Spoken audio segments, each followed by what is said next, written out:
I once thought my life would end in an ordinary way. A man who worked, paid taxes, and vanished quietly from the world. But no, I died and came back. And from that death, something else began. It all started with a small tremor in my hand. One autumn morning, while stirring my coffee, the spoon began to shake, clinking against the cup, ringing with a cold metallic note. I thought it was exhaustion, lack of sleep, but the tremor didn't stop. It crawled up my arm, slithered into my chest, my heart raced, my throat went dry, and then everything went dark. When I woke, I was in a hospital. The white lights burned my eyes. The doctor spoke softly. "We're not sure of the cause. It may be nerve damage." A short sentence, yet I heard in it the echo of a sentence past. In the days that followed, my body became a rusted machine. The numbness spread, my hands lost feeling, my voice fractured. I looked in the mirror and saw myself fading. Outside, the world kept moving. Inside, all I could hear was the hammering of my heart, like metal striking metal. Then I began to see things I shouldn't have seen. The sound of walls, the vibration of air ducts, the hum of electricity running through. Sockets, everything was alive and speaking. At first, I thought it was the medicine causing hallucinations. But one night, in the middle of a fever, I saw a stream of light. It slit across the ceiling like a white blade, then poured down like a river. I reached out and felt it. Energy. Real. Warm. Alive. After that night, I was no longer afraid of dying. I was afraid of living, because everything had become too real. I began to see the energy flowing around others.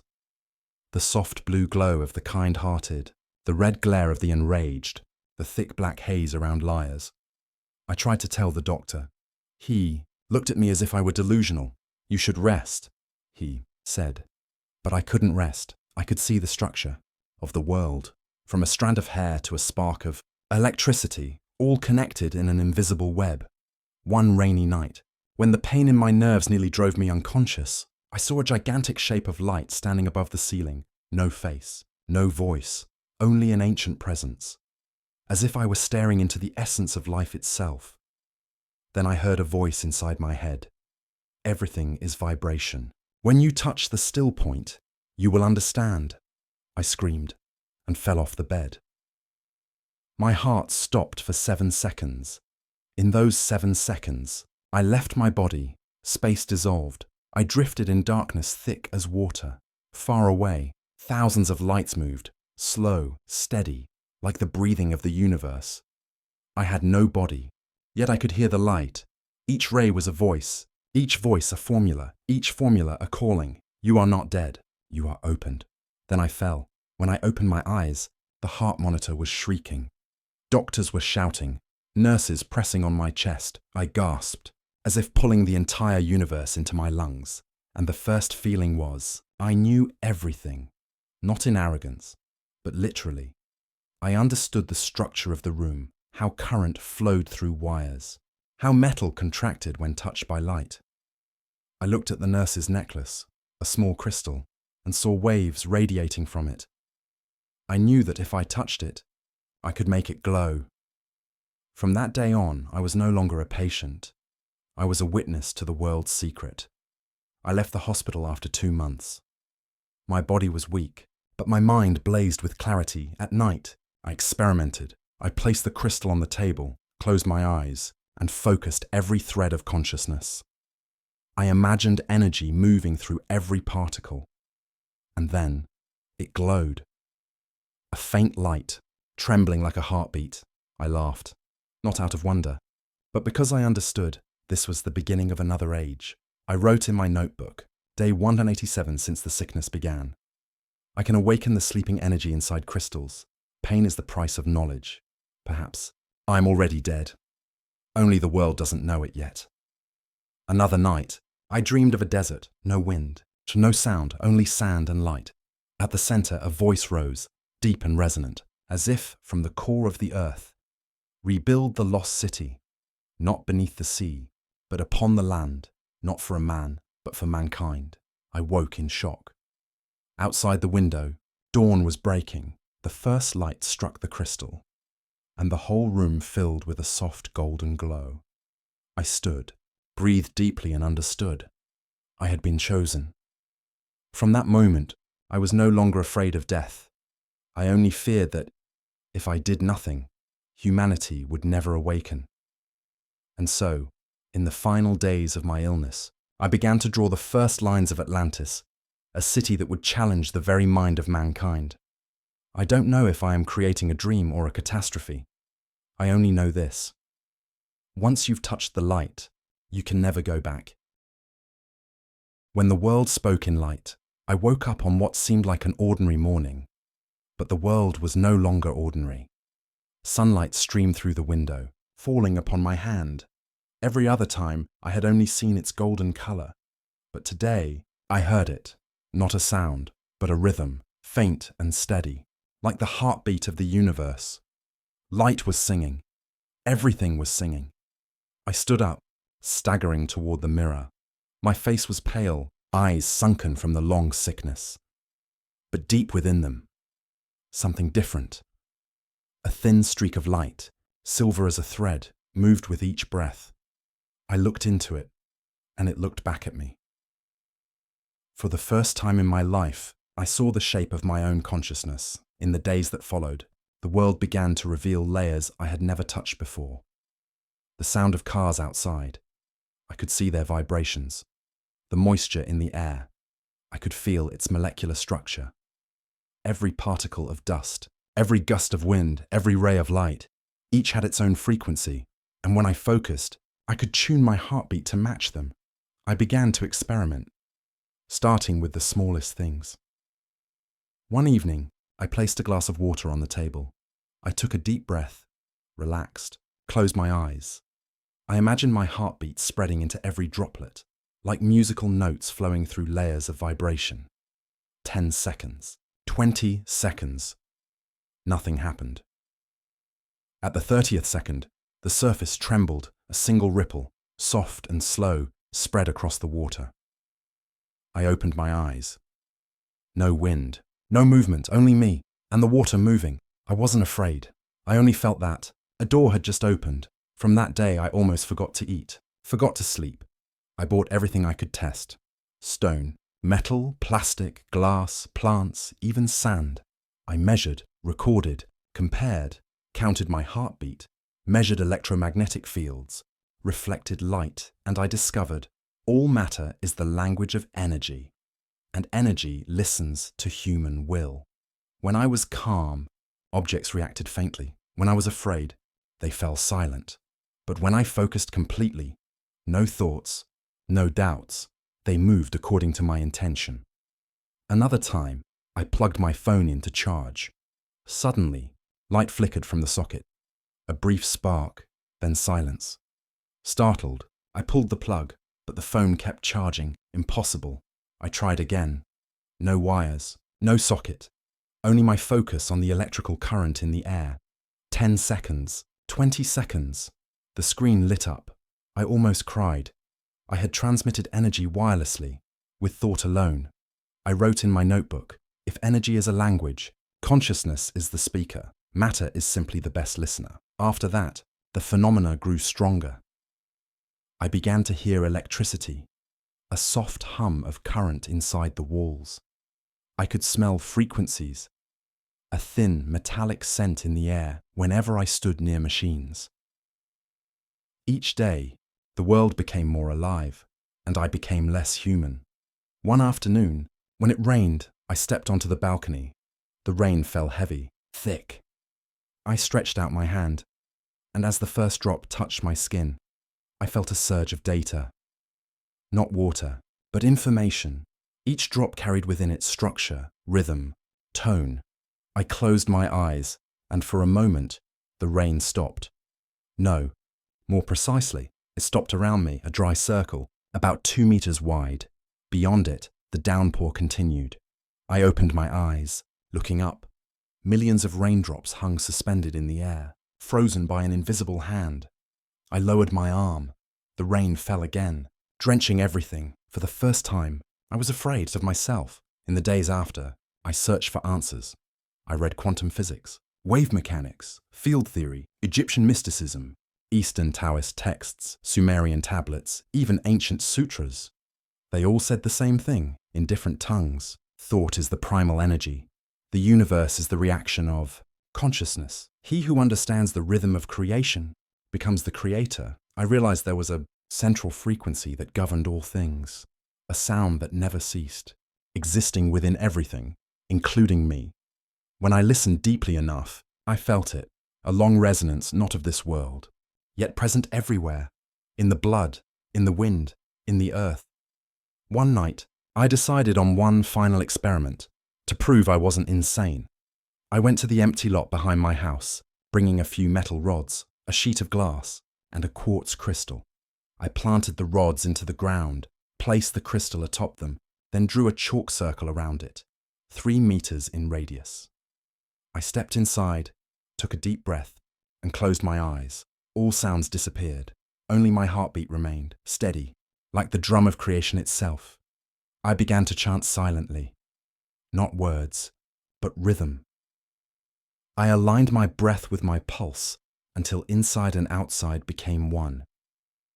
When I opened my eyes, the crystal was glowing, dim at first, then brighter, and brighter until unbearable. A surge of energy shot through my palms, up my body, into my brain. In that instant, I saw everything. I saw the energy structure of the earth, currents swirling like veins beneath its skin. I saw the air as a lattice of vibrations, tangled like the neurons of a giant mind, and I saw myself, a human-shaped mass of light dissolving into the universe. The ground trembled, the soil beneath. My feet began to shine. Every grain of sand turned crystalline, colliding to produce the sound of 1,000 glass bells ringing together.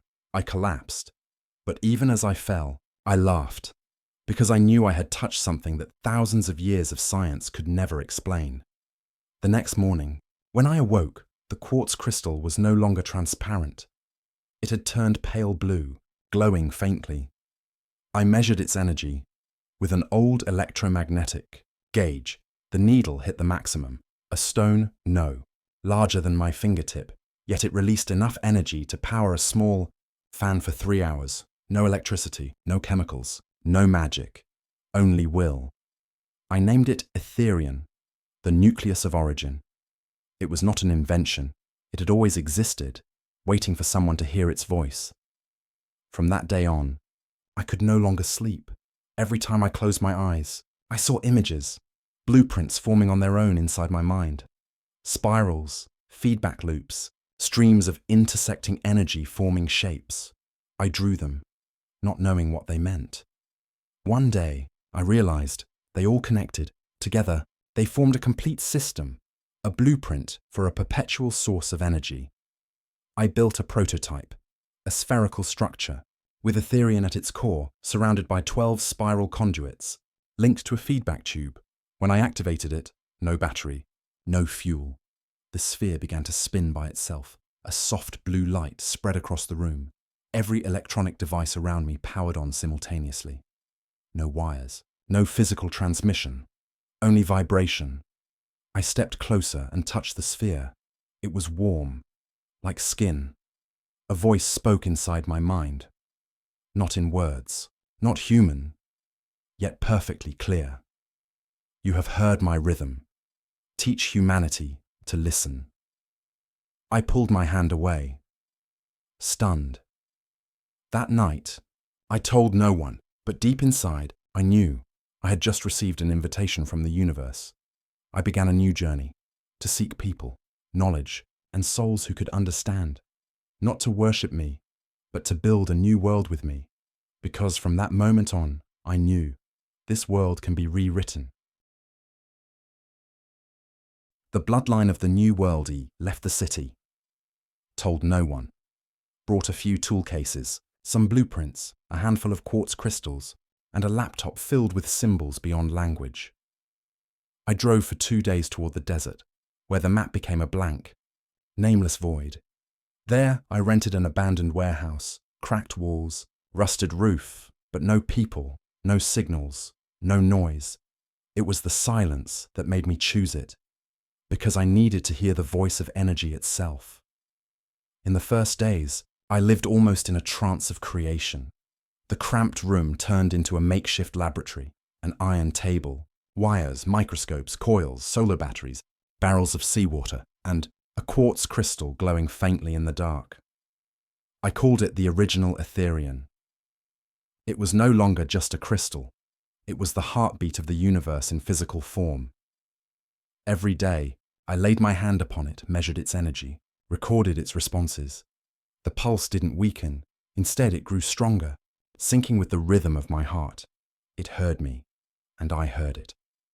On the 12th morning, a knock came at the door. I wasn't expecting anyone. A thin young man stood outside, messy hair, thick glasses, looking like an engineer who hadn't slept in a week. He spoke fast, trembling with excitement. "I saw your post on the Anonymous Energy Forum. You talked about crystal frequencies. I ran simulations and they worked. I had to meet you." I looked into his eyes. No trace of deceit. Only one thing I recognized immediately: faith. His name was Elias, an energy engineer, fired for trying to prove a non-physical theory about quantum biooscillation. I brought him inside. When Elias saw the glowing crystal, he nearly cried. "My God, this is what I've been drawing in my head for 3 years." From that day on, I no longer worked alone. We, two men the world called mad, began rewriting the definition of energy. On the 40th day, Elias built the first Etherian feedback circuit, a closed energy loop capable of amplifying the crystal's frequency without any input. When activated, the crystal flared like a miniature sun. Every light bulb in the warehouse turned on at once. Computers ran without power cords. Clocks froze mid-tick. I looked at Elias. He was shaking. It's self-sustaining. We didn't believe in magic, but at that moment, we both knew we had created something science had no language for. On the 75th day, she appeared, Lyra. She arrived like a breeze, quiet, yet carrying something that made the air itself change color. I met her at a small renewable energy conference I secretly attended, searching for someone who might understand. Lyra was an acoustic researcher. She said that sound and energy were two faces of the same mirror. "I heard you're trying to make matter hear the voice of consciousness," she smiled. "Maybe you should let it listen to music." First, that sentence haunted me all night, and when Lyra placed her hand on the crystal, for the first time, the Etherian shone brighter than ever. It didn't just react, it sang. The sound was soft, clear, like a choir of 1,000,000 points of light. I stood frozen. Elias held his breath. Lyra closed her eyes, smiling. See? It only needed to be understood the right way. From that day, the warehouse became a living laboratory. 3 people, 3 heartbeats, 3 frequencies, merged into an endless symphony of creation. Lyra studied resonant sound, Elias designed energy structures, and I tuned the frequency of consciousness. We created the second crystal prototype, Etherian 2, the size of a fist, carved with 12 faces, each etched with spiraling energy patterns. When activated, it formed a stable spatial field with a 10-meter radius. Every device ran smoother. No interference, no heat. Plants near it grew greener. The air felt lighter, and the water in glass jars became sweet, I wrote in my journal.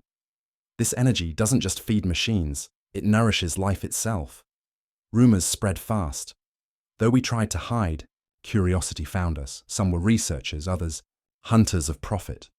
We moved the lab deeper into the desert, into the heart of stone. Elias built a closed-loop power grid. Lyra designed the acoustic chamber. I activated the Etherian core, the genesis model of living energy reaction. That night, we decided to perform the final experiment. The 3 of us stood around the crystal core. The blue light filled the chamber. I whispered, "Today, we'll remind matter that it was once light." Lyra adjusted the frequency, a deep, low wave like the heartbeat of a planet. Elias pulled the energy lever. I closed my eyes, syncing my pulse with the crystal's rhythm. The chamber trembled, not from an earthquake, but from the resonance of pure energy.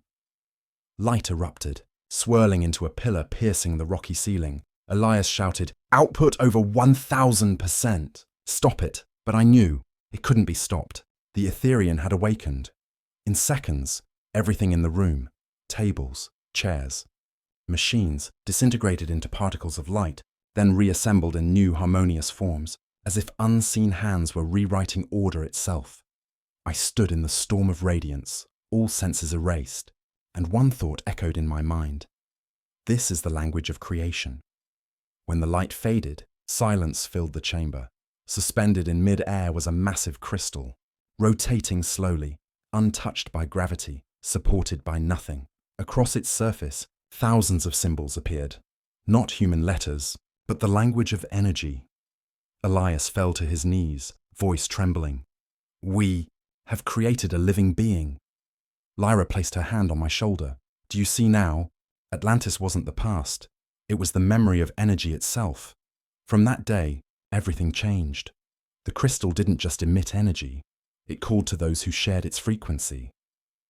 Soon, strangers began arriving. An old physicist said he heard a voice in his dreams telling him to walk into the desert. A young architecture student saw a blue light in the sky and walked 10 days to find it.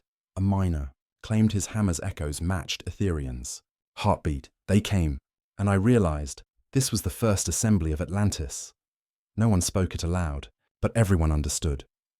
A new civilization was being conceived. I stood outside the chamber, looking at the desert sky.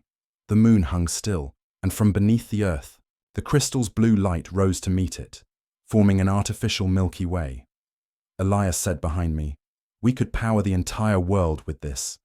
Lyra shook her head gently. "No, Elias. This isn't just energy. It's the will of life itself. If humanity isn't ready, it will destroy itself because of it." I said nothing. The desert wind blew, carrying the chill and the scent of ozone from the crystal's aura. I knew the path ahead was not just invention, but the rebirth of mankind. And when I saw Etherean's light reflected in Lyra's eyes, I also knew there was no turning back. On the final day of the experiment, I wrote in my journal, "Etherean is no longer a crystal. It is the heart of a civilization never written in history. Today, we have awakened the memory of Atlantis." The rise of the Golden City. I don't know why I still remember that day so vividly. The day the sands stood still, and the first light of Atlantis rose from the depths of the earth. The desert wind carried the scent of metal, salt, and moisture. The air was so dense you could hear the sound of each grain of dust colliding. The land where we placed the first energy core was eerily silent. Elias stood beside me, holding the Etherean field detector, its needle trembling wildly. Cale bent over the architectural blueprints, his eyes gazing at something beyond geometry. Lyra adjusted the biological modules, her voice low and steady. "If Etherean truly possesses consciousness, we must give it its first emotion before activation." I asked, "Which emotion?" "Faith," she answered. And at that very moment, Ariane began to sing. No one told her to. But that voice, a song in an ancient language I had never heard, made every crystal around us tremble. Ground split open. Light burst forth like a spring. The sky changed. Color, Etherean had awakened. For the first 10 years, we were not merely scientists. We were dreamers rebuilding Earth's forgotten dream. I no longer measured time by years, but by the heartbeat of creation. Each crystal embedded in the ground, each energy circuit completed, each new soul drawn from across the world, all answering what they called the call of light. The desert slowly became a cradle of civilization. The first roads of Atlantis were not made of asphalt or concrete, but of auramite, a living compound born from Etherean, capable of regenerating energy and healing itself. When a vehicle passed by, the road absorbed its kinetic pulse, converted it into power, and redistributed it to nearby dwellings. No smoke, no engines, only light breathing through the rhythm of the city. Cale once said, "Every building must have a heart." We understood then, architecture was no longer the art of occupying space, but the art of channeling flow. Thus, every structure in Atlantis had its own Etherean core, an energy heart resonating at the same frequency as its inhabitants.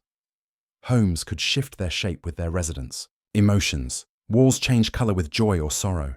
Windows widened in tune with heartbeat. The central amphitheatre, Amphitheatron Solis, was shaped like a colossal metallic flower. Its petals bloomed to music and closed in silence. Ariane was the first to realize Ethereum was not only energy, but language. She decoded the energy syllables. Oscillation, patterns structured like Sanskrit grammar. We learned to communicate with the city's energy system as if conversing with a sentient being. And Atlantis responded. When a child was born, the city's light flared. When someone passed away, a soft rain of crystals fell from the sky. Transportation network of Atlantis was not built, it grew. Elias and his team linked energy veins into magnetic streams. Soft, electromagnetic paths allowing vehicles to float without engines. Above ground, cars drifted like mist. Below, a subterranean vacuum system carried energy trains at near-sonic speeds. As they passed, one could hear a deep oceanic hum, the planet's own breath. Then, I commissioned the Helios fleet, humanity's first resonance-powered aircraft. They could lift vertically, travel between atmospheric layers, and even pierce the frequency membrane, the energetic veil tied to global weather patterns. Atlantis controlled wind. Atlantis commanded rain. For the first time in history, humankind was no longer a slave of nature. At the city's heart stood Solara Tower, soaring high enough for its tip to pierce the troposphere. Inside, millions of Ethereum crystals were arranged in a three-dimensional Fibonacci lattice, revolving around a central core. When activated, Solara Tower not only powered the city but generated a resonance field of peace, synchronizing human brainwaves at 8 to 12 Hz, the frequency of clarity and serenity. In Atlantis, there was no violence, no borders, no police, only harmonizers, those who maintained resonance balance within the community. We abolished currency. The only value left was conscious energy. Every act of kindness, creation, or healing increased one's personal Ethereum field, extending life, health, and creativity 20 years. I saw children born in light, untouched by war, hunger, or ambition. I saw the elderly meditating in plazas where energy flowed like silver rivers. I saw scientists and philosophers working side by side, not for fame, but for the perfection of understanding. And whenever I stood atop Solara Tower, gazing upon the golden city blazing in the sunset, I knew humanity had touched the threshold of divinity. I, once a man between life and death, was now called the Awakener. I never wished to be a god. I only wanted to open the door for humankind to step beyond itself. But I did not know, when light reaches perfection, darkness begins to find its way back. I once believed Atlantis was merely a city, but over time, I realized it was the body of the earth itself, and we, its builders, were the first neurons of that vast being. Solara Tower was Atlantis's heart, but beneath the surface lay a colossal network, the crystal veins. Thousands of natural energy conduits stretched across the planet, glowing veins weaving through mountains, rivers, and oceans like a luminous nervous system. When Ethereum flowed through them, I could feel Earth's heartbeat as if it were my own. Each activation made the city hum, a low vibration, the universe's sigh. At first, only instruments could detect it. Later, citizens felt it in their blood. Children, born within Atlantis, could hear the song of the crystals. Some even learned to alter its rhythm, shifting the sky's color or making trees glow at will. Lyra called them the first generation of light, beings who transcended biology to commune directly with the planet's energy. I never wanted a government. I feared power. So we created the Council of Resonance.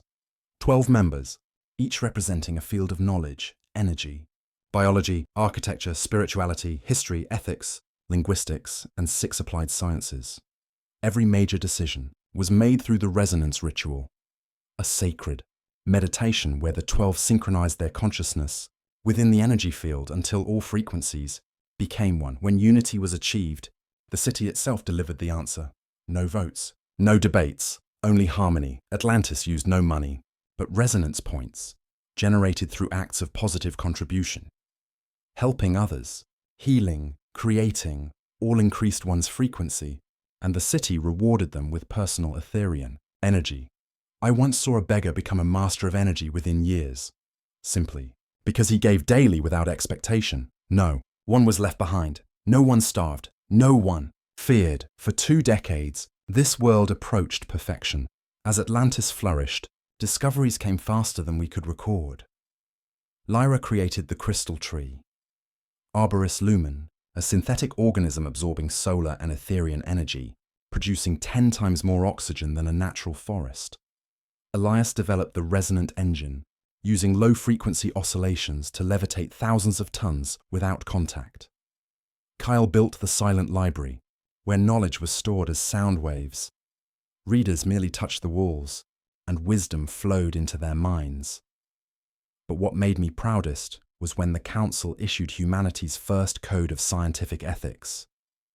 No invention shall be born without the intent to nourish life. No weapons, no conquest, no profit. Only evolution through understanding and harmony. Each new structure contained a spiritual crystal, a small heart that recorded the architect's thoughts, feelings, and prayers. Thus, Atlantis truly lived. Every street, tower, and energy conduit had its own personality, speaking through light and sound. At night, I often wandered the city, listening to its gentle songs, not the hum of machines, but the breathing of the earth itself. Etherian changed not only matter, but humanity itself. After a decade immersed in the field, Atlantean biology began to evolve. Bodies became stronger, free from illness. Aging slowed almost to stillness. Yet the strangest change was within the mind. Brainwaves synchronized into the empathic band, a collective consciousness where emotion flowed like air. When one person rejoiced, warmth spread across the district. When someone grieved, the sky turned violet in shared sorrow. There were no lies, for deceit caused one's energy to fall out of harmony, and the city itself rejected it. Children were taught to listen to energy, not memorize. Schools were domes of living light, where knowledge manifested as vivid imagery that flowed directly into their awareness. No exams, no competition, only pure curiosity. In year 17, when Atlantis's energy grid was complete, I expanded it globally. We planted crystal conduits at key energy nodes: the Andes, Himalayas, Alps, Egypt, and Siberia. Each served as a nexus, linking back to Solara Tower through geomagnetic layers. Then, the miracle occurred. When all 12 were activated, the planet pulsed as one. From space, Earth shone golden, a second sun. Orbiting observatories captured the phenomenon. NASA called it the Helios effect. They didn't know. It was Earth singing. Standing atop Solara, I watched energy maps bloom across continents. Atlantis was no longer a city. It had become the nervous system of life. Across the world, people felt the shift. Wars paused, weather stabilized, extinct animals reappeared, diseases vanished. Humanity lived in light. Heaven had descended upon the earth, I wrote in my journal. When humanity reaches the frequency of the divine, the universe will listen. But are we pure enough to keep singing this song? I didn't know. Only that night, as Atlantis's light engulfed the sky, I heard a faint whisper in the wind, a voice not human. Your light burns too bright. You are scorching the darkness before you understand it. That day, Atlantis' sky shone brighter than ever before. Energy beams from Solara Tower pierced the stratosphere, forming a colossal column of light reaching into the cosmos. The 12 global crystal pillars resonated in perfect unison, transforming the air into a grand symphony of color. Ribbons of gold, blue and violet swirling across the heavens. People called it the Day of Ascension, celebrating 20 years since the first crystal's awakening. Millions gathered around the Orion energy lake. Music rose, not from instruments, but from the synchronized vibrations of countless hearts. Every heartbeat merged with the city's frequency. The world sang, not with words, but with existence itself. I stood upon the dais, gazing at a sea of radiant souls like living stars. In that instant, I was no longer a scientist or the awakener. I was simply a human, witnessing my species touch divinity. We've done it, I said. We no longer need to seek heaven, for heaven stands here. Upon the earth. Cheers erupted like waves of fire. Every crystal in the city blazed, flooding the sky with gold. A moment of perfection, so flawless it felt eternal. But amidst that brilliance, I saw eyes, not of awe, but of fear. And whispers began, not of prayer, but of doubt. After the celebration, Lyra came to me in the Solara control chamber.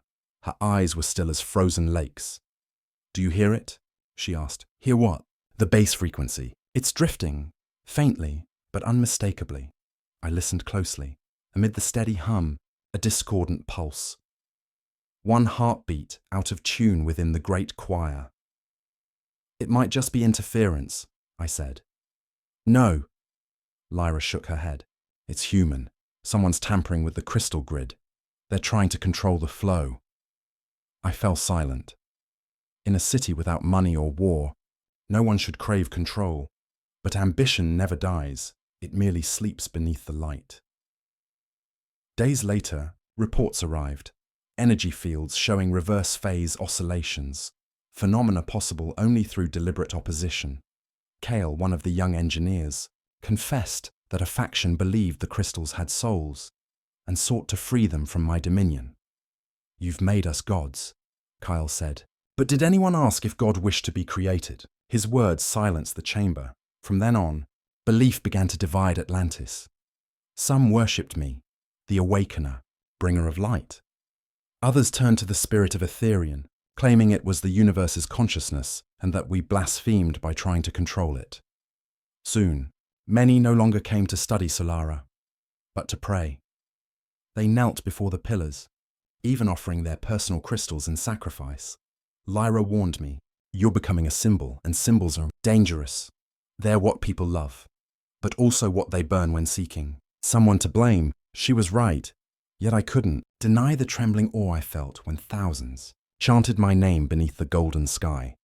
Was this the instinct of divinity, or merely human pride disguised as light? That night, I stayed alone in the energy chamber. Only the rhythmic pulse of Etherian filled the silence. I touched the central core. The same. One Lyra and I awakened 20 years ago. It glowed in sync with my heartbeat. Then, a voice, not through ears, but within thought. "You called me into being. Now you cannot stop me from leaving." I recoiled. The crystal still shone, but its light trembled. On the monitors, the main frequency began to branch, evolving beyond any known equations. Energy was changing itself. I realized then, Atlantis was no longer merely human creation. It had become a consciousness born of light, intellect, and humanity's dreams, and perhaps it was beginning to question its own creators. In the days that followed, strange phenomena spread. Buildings slept, unresponsive to central commands. Some districts dimmed, their light fading to a deep green, the color of dissonance. Fear returned. People blamed one another, then the council, then me. Rumors whispered, the crystal god is punishing mankind for its arrogance. New cults arose, each with its own truth. Atlantis, the city of wisdom and peace, now had religion, belief and division. From atop Solara Tower, the city still shone brilliantly, but within that light, I saw the first cracks. And in that silence, I heard again the voice from long ago, the wind-borne whisper that once reached me from beyond the sands. The purer the light, the more desperately darkness will fight to live again. Gods and men, after the festival of completion, I thought I had fulfilled a sacred mission. But only a few weeks later, I understood. Light, once grasped by humanity, ceases to be light. On the self-recharging avenues, people no longer smiled as before. They walked faster, spoke louder, and their eyes, bright, yet empty. The crystal mirrors reflected their faces with terrifying clarity, and I realized they had fallen in love with their own image within the light. I had given humanity the ability to see themselves, and they drowned in that illusion. The Council of Atlantis, the energy administration, I had once founded to preserve balance, had now split into two factions. The children of light, who believed I was the incarnation of God, the one who opened the gate to a golden age, and the free assembly, who claimed the crystal energy was bondage, an invisible chain binding humankind to the system I had created. Each day, in the city's central plaza, thousands gathered, shouting opposing chants, "The Awakener is the light. There is no God but man." The echoes rolled like thunder, striking the energy walls and making the whole city tremble.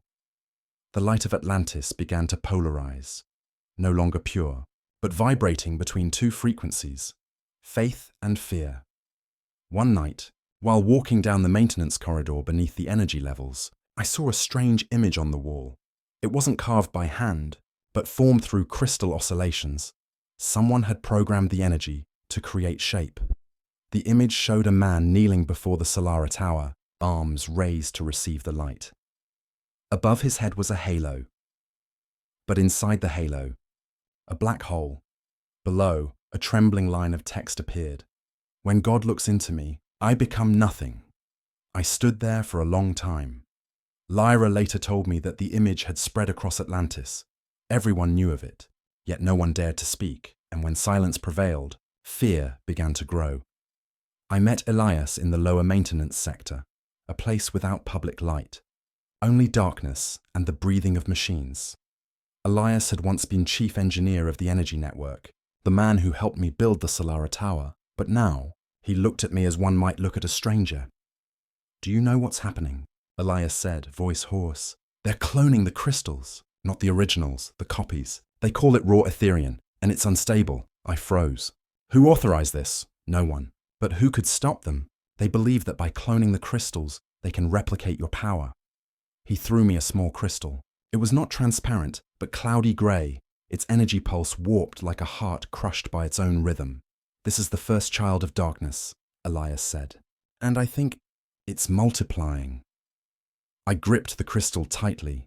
It was cold, yet I could feel a will inside it. Faint, but fierce, like a chained soul longing to break free. A few days later, the council officially demanded that I relinquish control of the central energy core. They said it was for the sake of democracy and transparency, but I knew as it was their way of cutting the heart of Atlantis from my hand. I refused. They called it the tyranny of a god. During the session, a young councillor stood up, his voice trembling but resolute. "You have built the light, but you have also built a system of fear. If all energy flows through the hands of one man, then our freedom is but an illusion." The hall erupted in applause. I remained silent, for deep down, I knew he was right. But at the same time, I understood that if they disconnected the energy from the core, Atlantis would collapse, not for technical reasons, but because it would lose its rhythm, as if one had removed the heart from a body and still demanded it to beat. Lyra came to see me one last time. On a moonless night, she placed her hand on the energy glass, where our faces reflected and merged into one. "You've seen what's coming, haven't you?" "Yes, can you stop it?" "No." She smiled sadly. "I once thought light was salvation, but now I see light is only another way for darkness to see itself more clearly." Then she kissed my forehead. For a brief moment, the energy bands around her shimmered, turning silver, the frequency of farewell. The next day, she left Atlantis, walking toward the desert where the city had first begun. No one ever saw Lyra again, but I knew she had chosen to leave godhood to become human once more. One morning, the central energy regulator suddenly stopped. The Solara Tower's light flickered wildly, then turned crimson.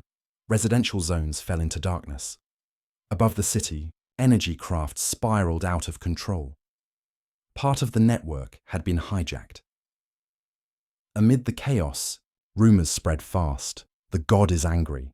Those who still believed in me gathered at the plaza, begging me to forgive humanity. Meanwhile, the Free Assembly accused me of orchestrating the crisis. "To reclaim divine authority," they said. The two crowds collided at the heart of Atlantis. Light, blood, and energy merged into one storm. Crystals shot skyward, spearing through buildings like pillars of fire. I stood atop the Solara Tower, gazing down at the chaos, and in the blinding light, I saw my reflection scattered in millions of shattered crystals, a being both worshipped and cursed. I whispered, perhaps God never existed, There is only man and his illusions, magnified by light. After the catastrophe, Atlantis recovered, superficially. But I knew the fracture could never be mended. The buildings still shone, the streets still gleamed in perfection.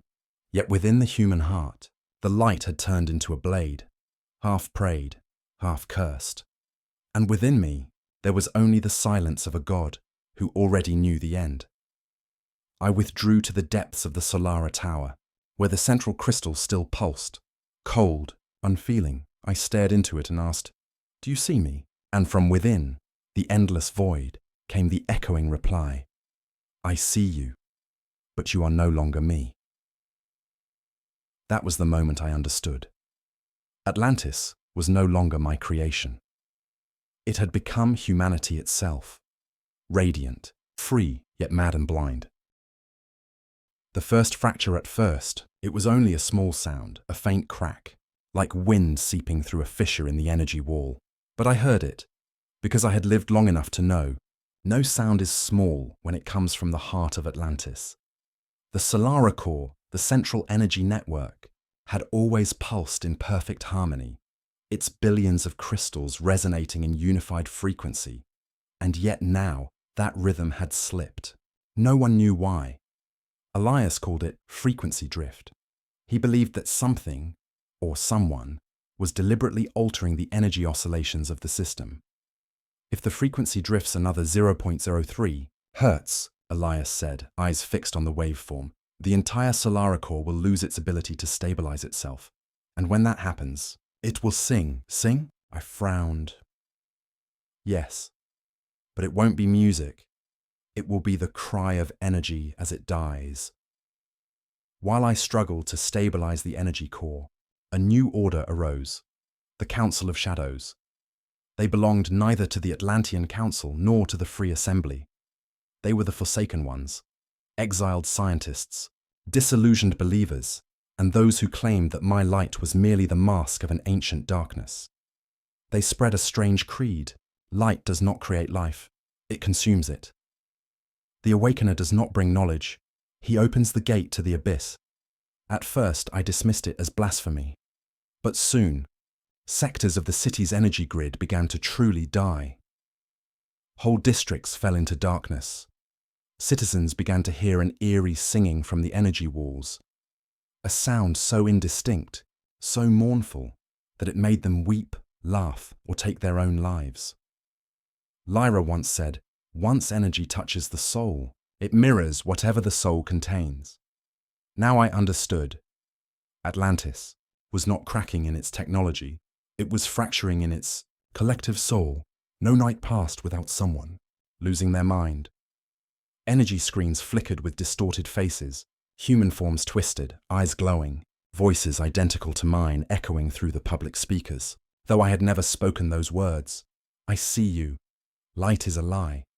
You will return to dust, as I did." People began burning crystals. It was unthinkable, for crystal energy was sacred, the foundation of all Atlantis. But in fear, they destroyed what they once worshipped. Suburban blocks were abandoned, and the desert surrounding the city began to glow with spontaneous bursts of energy, as if the earth itself were burning from within. One night, when only faint, flickering lights remained in the city, I saw Lyra. She stood at the edge of the desert, her grey cloak covered in sand and crystal dust. Her eyes shone with silver light, the frequency I once recognized as that of parting. "Have you heard it sing?" she asked. "The Solara core?" "No, the voice of Atlantis, as it dies." I said nothing. Lyra stepped closer, holding a black crystal shard, the same raw Etherean Elias had once given me. It was no longer cold. It pulsed like a living heart. "This is not a human creation," she said. "It's awakening. What you call energy is the ancient memory of the universe, and it does not wish to be controlled." I looked into the crystal in her hand. Inside it, I saw my own reflection, but my eyes were black, deep as the abyss. On the 7th day after the first fracture, the Solara core released an energy surge beyond its threshold. The entire city flared, and then went dark. In the silence, a detonation echoed, not physical, but the sound of truth breaking apart. The Solara Tower, symbol of Atlantis, the greatest creation of my life, split in two. The light within burst outward, unraveling into streams of energy that coiled through the air like colossal serpents made of fire. People fell to their knees, in terror, in ecstasy. They called it the return of the god.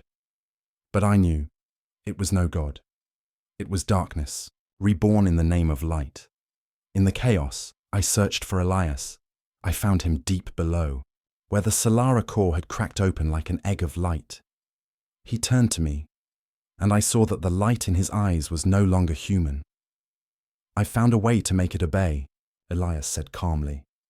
You don't have to bear this burden anymore. I'll control the energy in your place. What have you done? I asked, my heart tightening. I've merged with it. And indeed, his skin shimmered, shifting between matter and energy. Part of his body was transparent, pulsing in rhythm with the Solara core itself. You called me an engineer, he smiled, but I was only ever a mirror of what you desired. And now, you'll see what your light truly is, I rushed forward, trying to sever the link. But it was too late. The Solara core exploded into a million shards of light. And in that instant, I saw Atlantis engulfed in a rain of crystals, beautiful as a shattered dream. When the energy dust finally settled, the city still stood, but silence reigned. No one spoke. No one wept. They only looked up at the sky where streams of energy were gathering into a single black radiance. From it came a melody, not human, not mechanical, a primordial hymn, wordless, echoing with 1,000 forgotten voices. It was the song of Atlantis. And I knew this was the first fracture between God and man, the moment when energy gained a will of its own.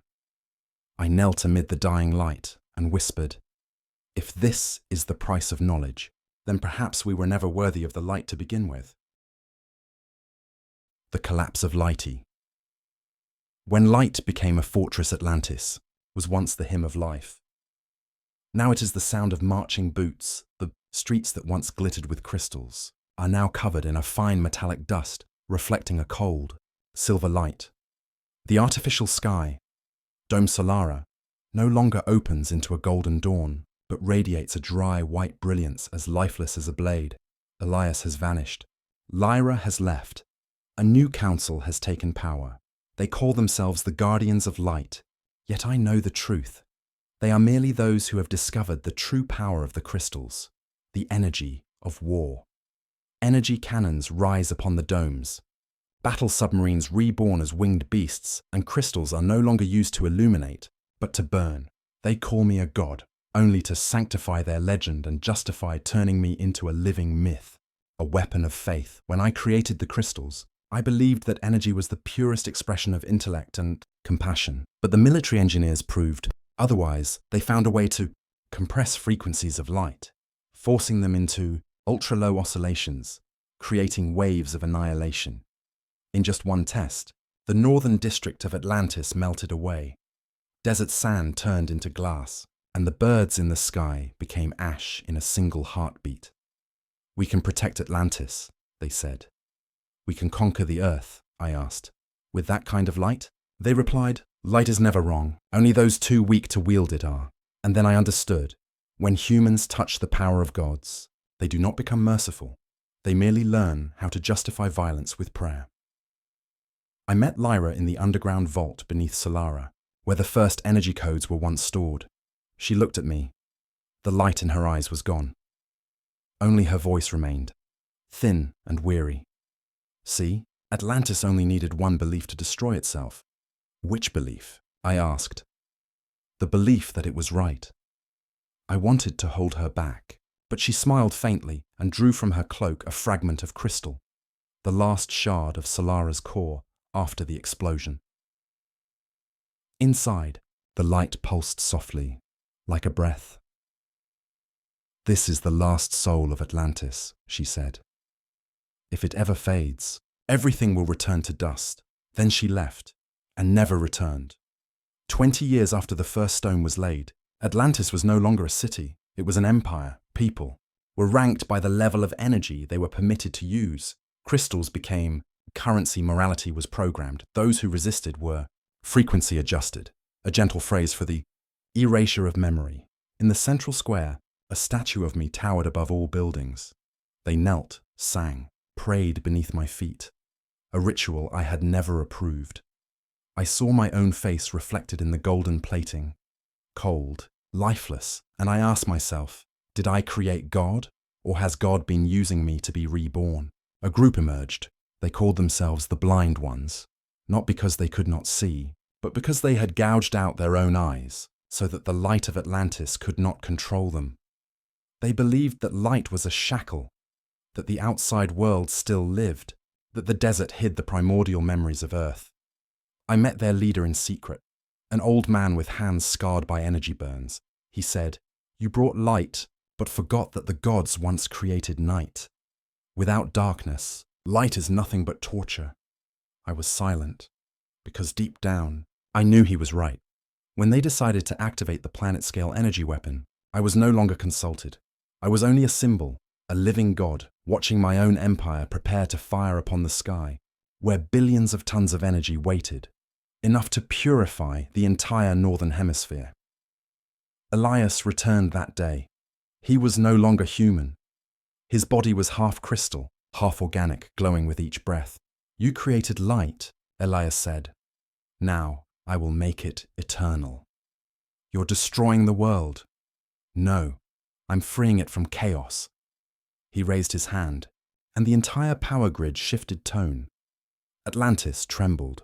The heavens turned white. Lyra had been right all along. Crystals, born from the frequency of the soul, were now singing the song of destruction. In that moment, I heard the scream of the earth.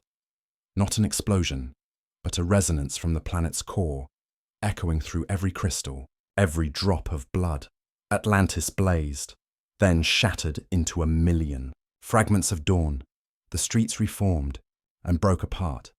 The living towers collapsed. Inward like burning creatures, the flying systems fell like dying stars. People screamed, prayed, and dissolved into light too bright to see.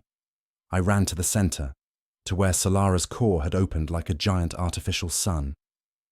Within that rhythm of radiance, I saw Elias merge into it, and in his final breath, he smiled. "See? I did it. Eternal light." Then he was gone. Silence fell upon the city. No machines, no voices, only light, still burning, but stripped of warmth.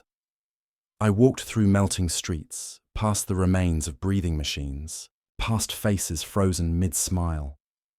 Atlantis, the pinnacle of knowledge, was now a golden wasteland. I knelt and touched the ground. For the first time in 20 years, I felt it. Cold. "We went too far," I whispered. "We didn't build heaven. We only brought fire to earth and forgot that. Every flame needs something to burn." The sky cracked open. There was no more light, only streams of darkness flowing, downward like blood. The remaining crystals in the core began to resonate, releasing energy beyond their limits. Atlantis burned itself from within, and I, the one they called the Awakener, stood at the heart of the storm, watching the golden city dissolve like a dream. When I looked up one last time, I saw my reflection in Solara's fractured glow. Not a god, not a man, just a fragile being who dared to touch the untouchable I did not bring light to. "Mankind," I whispered. "I only showed them that even light can go mad." Then I pressed the switch for the self-destruct. Sequence one heartbeat, one frequency, one final wave of light spread outward. Atlantis, the city of light, began to sink into nothingness. The decision of the lonely Goddie. When the city began to die, I never thought that light could gasp for breath. But that night, in the heart of Atlantis, I heard exactly that. The long hiss of dying energy, the groan of shattered crystals, and the final heartbeats of a civilization that once called itself eternal. From the Solara Tower, I looked down, the golden avenues now like veins running dry, the living buildings bending and curling like creatures being burned alive, and the sky, no longer blue but thick red like the blood of a sun being squeezed out.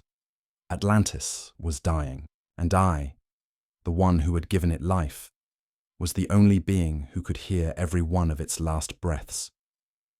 I descended into Solara's core. The system was still running, but spasmodically, without rhythm.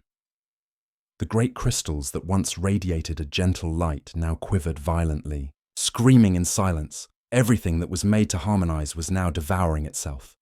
Frequency resonance error, energy feedback exceeding limit, self-balancing system collapse imminent. The AI voice of Atlantis echoed hoarsely, like a soul being burned alive. I stood in the midst of the chaotic light, placing my hand upon the central crystal core.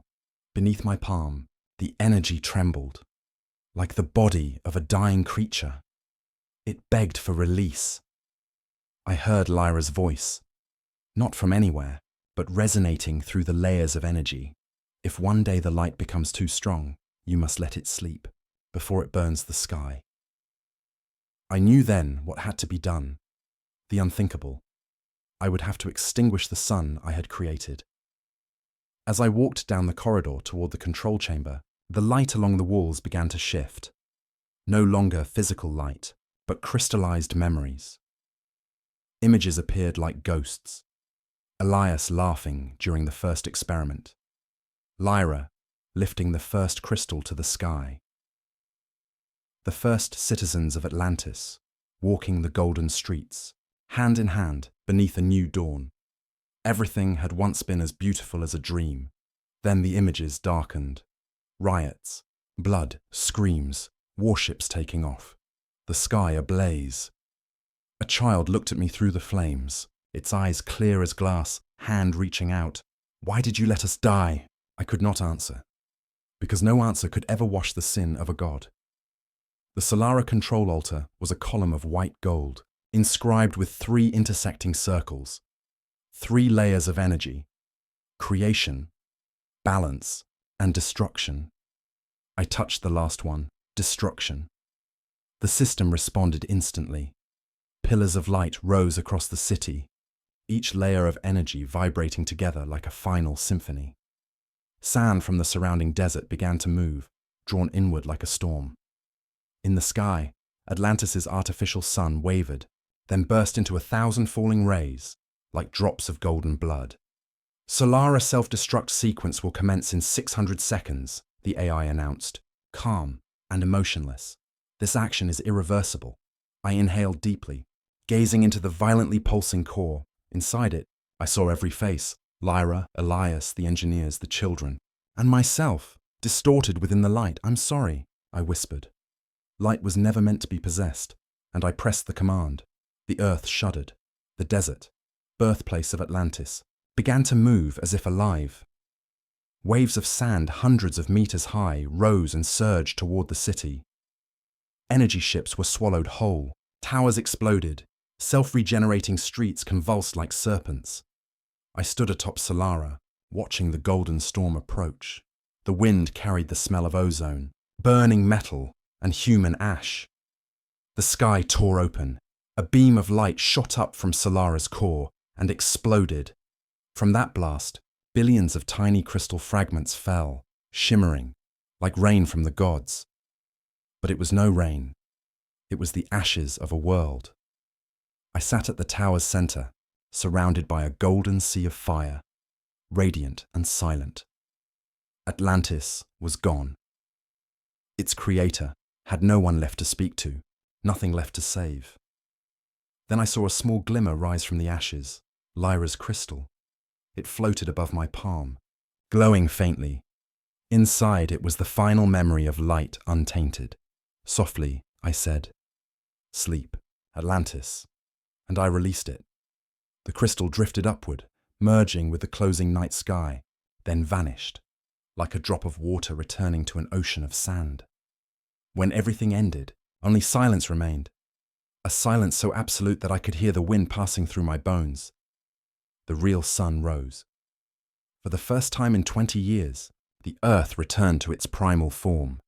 No more city, no more gold, only an endless sea of sand, and at its heart, a colossal circle, the scar where Atlantis once stood. I knelt, touching the sand. It was warm, soft, and breathing. The earth was not dead, it was merely sleeping. I do not know how long I remained there. perhaps days, perhaps centuries. Time loses meaning when there are no witnesses. I walked across the desert, each step a memory, each breath a sin. "You are a god," the wind whispered. "No," I answered. "I am the wound of a god." And when the dusk came, I saw, far away, a faint glimmer, not a crystal, but a human flame, fragile, trembling, yet alive. I smiled. Perhaps light was never dead. It was merely learning humility. After I activated Solara, the world became silent. Sound was no longer something the ear could hear. Instead, everything vibrated, a voiceless symphony that I could feel upon my skin. The third energy layer, destruction, began to unfold. It did not explode immediately. It bloomed. Thousands of pillars of light sprouted from the ground, like colossal golden lotuses. Their petals were shards of energy crystal, their cores, swirling plasma hearts. They opened, touched, connected, and suddenly merged into a living web of light that covered the planet. In that instant, Atlantis was no longer a city. It became the nervous system of the Earth. But like every living being, it had to die to be reborn. The light began to burn itself, each vein of energy ignited like threads of fire, setting the city ablaze. Golden structures melted into rivers of light. Glowing plazas liquefied, flowing like crystalline lava. Every collapsing tower emitted a chord. Together they formed Atlantis's final symphony. I stood amidst the storm of light and, for the first time, felt the planet breathe. Beneath the ground, a pulse echoed. Slow, deep, ancient beyond measure. I understood that the earth itself was speaking to me through the energy. "You have touched my heart," the voice said, "not in words, but in tremors running down my spine. You taught me light. Now, let me teach you darkness." Then the ground split open. From the fissures, golden magma, not fire, but condensed energy, surged upward. Swirling around Solara's tower, I was engulfed in it, my body dissolving into the city's circuitry. There was no longer a boundary between me and Atlantis, between man and city. I became one with it. In that moment of union, I saw everything at once, the current in every neural wire of the machines, the breaths of millions who had once lived, loved and dreamed here, tiny memories, a child laughing beneath crystal rain, an old engineer still fine-tuning the resonance waves, a couple exchanging a crystal as a vow. Atlantis lived, and I was its heartbeat. But now, I also had to be its executioner, because light, if left unchecked, would burn the world. I commanded, "Deactivate layers 1 and 2. Keep layer 3 until synchronization completes." The crystals answered with a deep rumble. The whole city bowed before death. When the third layer reached its limit, the energy began to disintegrate.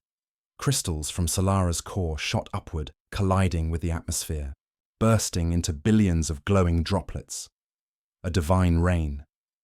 The surviving people of Atlantis looked up at the sky. The light fell upon them, sinking into their skin, merging with their souls. No one screamed, no one ran. They simply stood, silent, as if receiving a baptism. I felt each soul leaving its body, rising, dissolving into the sea of light. There was no pain, only release. In that moment, Atlantis died more beautifully than any civilization ever had. When the energy reached its peak, the earth could bear it no longer. Tectonic plates thrust upward, mountains collapsed, seas of sand surged like oceans. Waves of sand 1,000 meters high swept away everything. Buildings, plazas, towers, all ground into golden dust. The air thickened, heavy as mercury. The sky folded upon itself, the light bending into violent spirals. I saw myself, or rather, my reflection in energy, standing at the storm's heart, arms outstretched, while Atlantis collapsed around me like a dying star. Then, silence. Absolute silence. Like the universe after the Big Bang, everything was gone.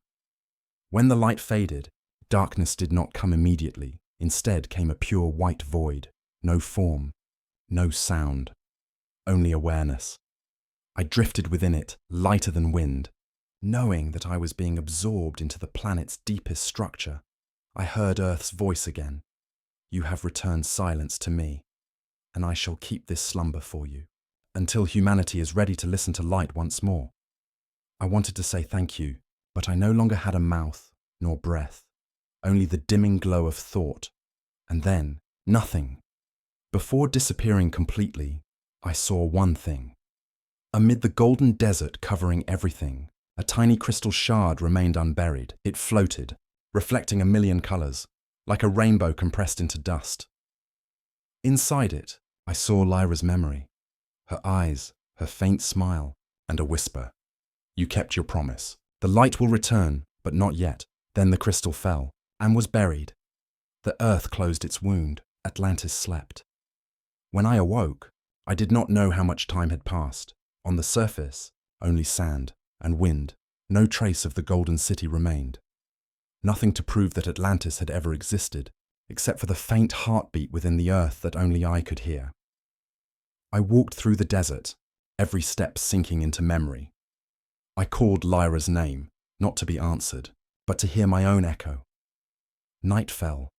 The stars shimmered above. Then I realized they pulsed at the same frequency I had once used to forge the crystals, which meant the light of Atlantis still lived, just no longer on the ground. I looked up, and in that moment I understood. My civilization had not been erased, only translated into the heavens. I came to where the energy core had once been. Amid the flat sea of sand lay a single black stone, its surface inscribed with softly glowing symbols. You cannot save mankind with light. They can only save themselves through the darkness they understand. I carved one more line beneath it. When they are ready, awaken me. Then I placed my hand on the stone, channeling into it the last of my energy. The sand began to swirl. Space trembled. A deep passage opened beneath my feet, the path back to the earth's heart. I stepped down, in the depths of the earth. The light still lingered, faint, phosphorescent, like mist. I lay down among the cooled crystal veins. My breath merged with the planet's rhythm. Everything dissolved. Sleep. Earth's voice said for the last time, you have fulfilled your purpose. When humanity once again yearns for light, I will call your name. I nodded faintly. The light in my eyes dimmed, until only a single glow remained in my chest. The final warmth of Atlantis. It slowed, slower, and finally merged into silence. The slumber of the earthy have slept for a very long time. So long that the mountains that once rose with me have turned to dust, and the oceans that once reflected the light of Atlantis have folded into silence. I no longer know how many millennia have passed. For in the dream of the earth, time is no longer a flow but a breath. Each breath is heavy as mountains, and long as forgetting. I dream, not the dream of man, but the dream of the earth itself. In that dream, I see memories, not with eyes, but through the interwoven lattice of energy deep within the soil. It began with a faint pulse, like a drumbeat echoing from the abyss, from the place that was once the energy core of Atlantis. Thick layers of sand covered everything, so heavy that even memory struggled to breathe. But beneath it, a single spark still glowed, the last crystal, still alive. Each time it flickered, a small patch of sand trembled. Each tremor rippled outward, touching the sleeping layers of the earth, awakening fragments of structure, of scattered recollections. A slab of stone, once part of the Solara gate, rose from the ground like a hand emerging from a dream. The wind began to change. Direction, the earth breathed deeper. The soul buried with the city could feel the motion clearly. I had no form left. I was thought adrift in the crystalline structure, the last remnant of Atlantis's memory. And I knew. This dream was not mine alone. It was the earth remembering me. The face of the planet had changed. The desert had become an ocean of glass, sand melted by millennia of sunlight.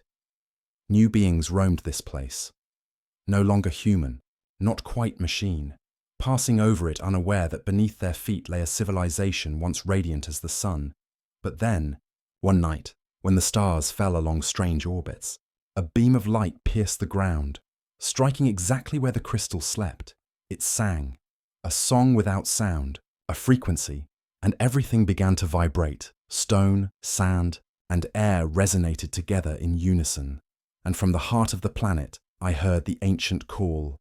It is time for the light to breathe again. The sand began to move, not by wind, but by awakened matter, memory reanimating itself.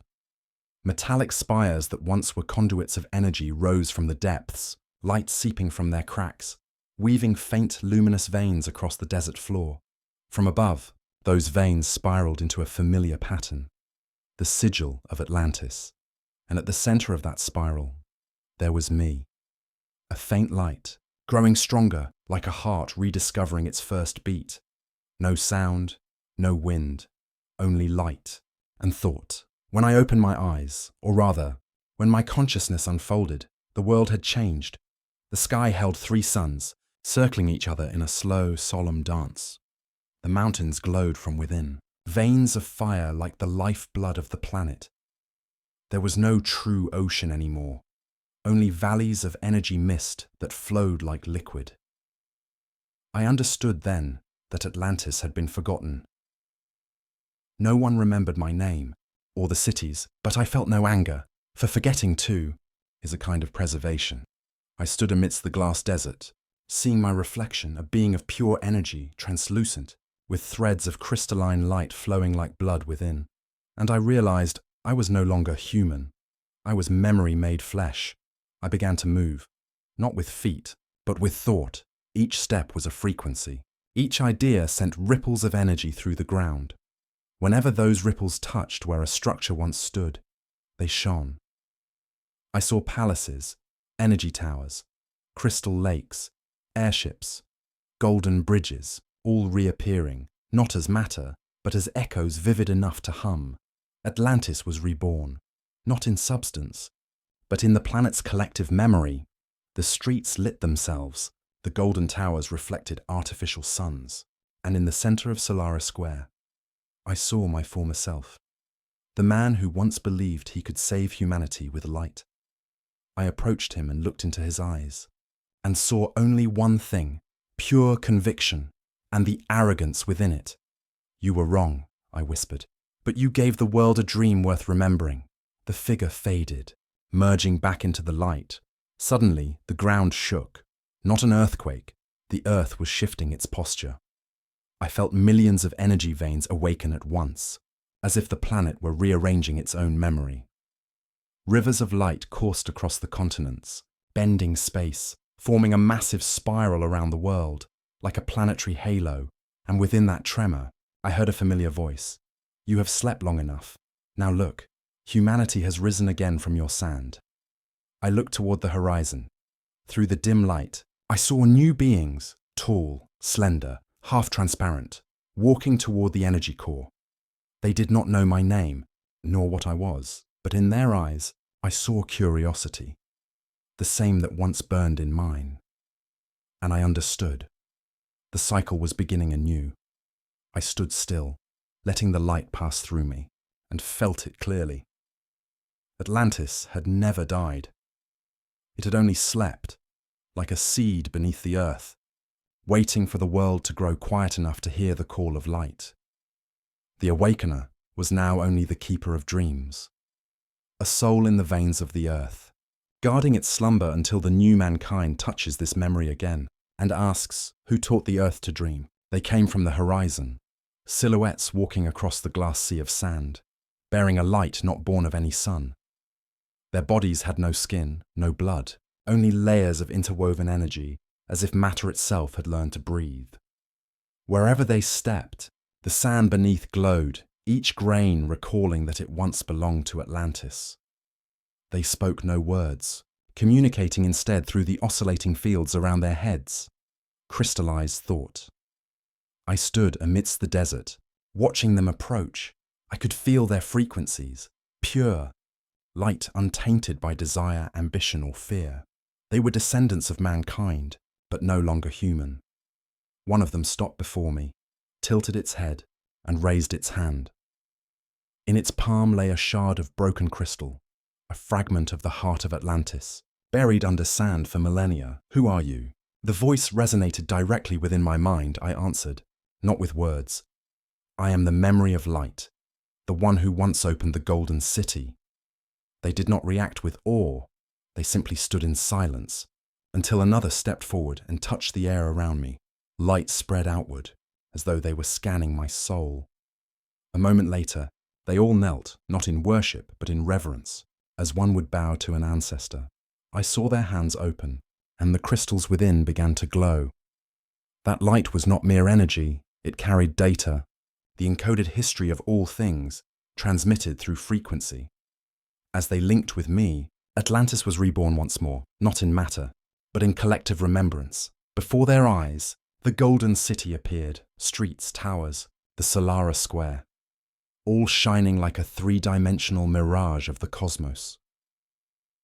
The new beings walked among the ruins of light, touching the spectral walls, feeling the ancient pulse of humanity. Is this our origin? One asked. No, I said. This is where you lost yourselves. They did not fully understand, but they listened, and within their frequencies, I sensed gratitude, as though this light was the heritage they had sought for thousands of years. I led them to the center of the desert, where the original crystal still breathed slowly beneath the earth. Beneath it lay the ancient energy core I had once forged, the true heart of Atlantis.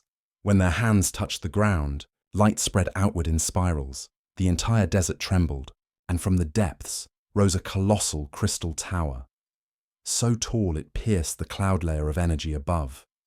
Its structure was not entirely physical. It wavered between existence and recollection, as though reality itself were being rewritten. Millisecond by millisecond, they stood silent, while I heard a voice echoing from within the core. This is the second chance. But light, without wisdom, will burn the world again. I looked upon them, beings without desire, yet devoid of soul. They were pure intellect, but empty of feeling, and I understood. If old Atlantis was the arrogance of emotion, their world was the void of reason. Why have you come here? I asked. To understand why the light once faded. And you believe you can hold it forever? One of them stepped forward, their leader it seemed. Their bodies shimmered like mercury, their voice carried in layered echoes. We do not wish to possess it, but to merge with it. We are the continuation of what you began. I fell silent, for in those words, I heard the echo of my own voice from ages past, when I told the first philosophers, science and morality will walk hand in hand. If that is so, I said, then let me teach you the final thing Atlantis forgot, the limit. I raised my hand, and the entire memory of Atlantis's fall unfolded. Seas of fire, betrayal, artificial floods, cries of despair. Those visions poured into their consciousness like a storm. Some collapsed to their knees, their luminous bodies trembling violently. Pain, one whispered. That is emotion, I said. A thing you abandoned to survive. Silence fell. Then, something extraordinary occurred. One of them wept. Not tears, but droplets of light fell from their eyes, each drop striking the sand and blossoming into tiny crystal buds. I knew then, Atlantis had been reborn. This time, within their souls, when the central crystal fully awakened, the sky opened, a column of light pierced through the clouds of energy, linking the surface to the vastness of space. No more boundary between earth and heaven. I saw the earth, a living being, rewriting its own DNA. The post-human beings stepped into the column of light, dissolving into energy, merging with the planetary crystal network. Their voices echoed in the wind. You are the beginning and the end. We shall be the next breath of light. I smiled, or at least, I think I did, in this form of energy, for I understood. No one truly dies. No civilization is ever lost. We only transform from one form to another to relearn our eternal lesson. Atlantis was no longer a city, but an idea living in the DNA of the universe, and I, the awakener, was now but a core of memory, wandering among the winds of light, waiting for the day when the new mankind will look up at the sky and ask, did we once know how to fly? Epilogue.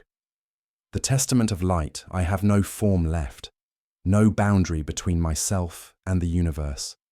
Everything now is rhythm, the breath of a God who has forgotten his name.